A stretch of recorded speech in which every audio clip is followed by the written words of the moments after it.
अशी भेंडी करताल तर एक सोडून दोन भाकरी खाताल. जिरं टाकलेलं आहे. जिरं फ्राय झाल्यावर कढीपत्ता टाकल्यावर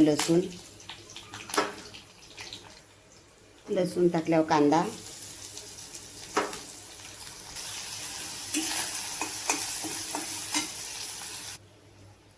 टाकल्यावर हे आमचं घरगुती लाल तिखट, हळद आणि मीठ चांगलं परतून घ्यायचं.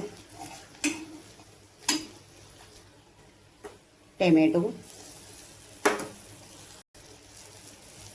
परतल्यावर ही भाजलेली भेंडी चांगली अगोदर भाजून घ्यायची, मग भाजी करायची. चिकटपणा जरा कमी होतो आणि चवीला छान लागते. भेंडी चांगली मिक्स करून घेतलेली आहे. आता झाकण ठेवते आणि शिजवून घेते. ताटावर पाणी टाकते म्हणजे भेंडी खाली लागणार नाही, वाफेवर छान अशी शिजेल. भेंडी बघा छान अशी शिजलेली आहे. आता हे शेंगदाण्याचा कूट टाकते. भाजलेल्या शेंगदाण्याचा कूट आहे जाडसर. खूप छान लागते भाजी, मस्त. एक सोडून दोन भाकरी किंवा चपाती खाताल तुम्ही.